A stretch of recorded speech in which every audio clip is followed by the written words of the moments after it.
Double standards. Double standards, according to Merriam-Webster Dictionary, are a set of principles that applies differently and usually more rigorously to one group of people or circumstances than another, especially a code of morals that applies more severe standards of sexual behavior to women than to men. One prevalent double standard that exists is within premarital sex.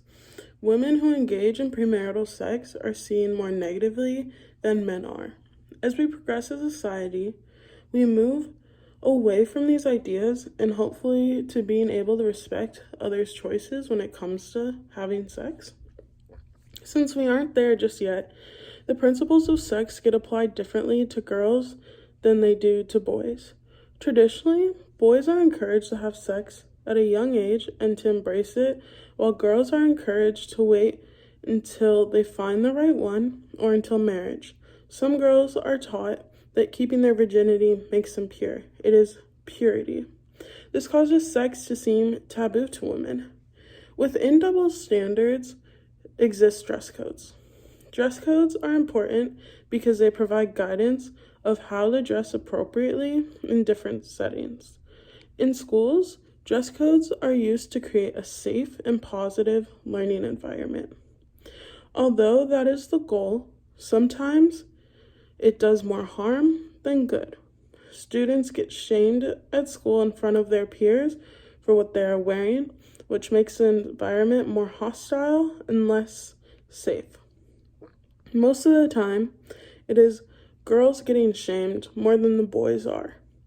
Girls are told to dress appropriately so they will not distract their male classmates, but it is not their responsibility to fear or worry about distracting their male peers. A personal example of dress codes and double standards occurred at my high school during Spirit Week when some boys dressed up in what is traditionally seen as girl clothing. They were wearing short shorts and skirts and crop tops, and they didn't get in trouble for wearing this. It was seen as a joke. It was funny, but it brought up the conversation with other girls in the school. If the girls were to have worn the clothing that they were wearing to school that day, that the girls would have been dress coded instantly. But with the guys, it was a funny joke, and even though they were out of dress code, because the dress code does apply to both males and females. In The Handmaid's Tale, women are limited in what they can wear. They wear clothes that cover most of their skin and are told to wear a color to signify their position within Gilead. Clothing and dress codes are used to control women and exert power over them in the novel. Dress codes of society can limit women similar to how they do in The Handmaid's Tale.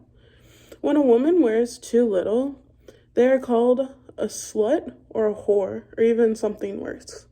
But when they wear too much, they are a prude or they're not showing enough and they need to show a little skin.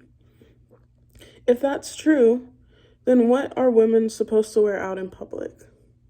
Throughout history, women have been told how to act and how to dress. They are told, "Don't wear that to school, you're gonna distract the boys. Don't be a slut. No guy wants to have sex with a virgin. Isn't that outfit a little young for you?" Even today, these lessons are taught to girls about how to act in front of men and how to attract them. While men are not held to the same standards, for the most part, they can act as they please. They possess so much more freedom and privilege than women do. Women, non-binaries, trans women, and many others are still working towards being on the same level and having the freedom that men have.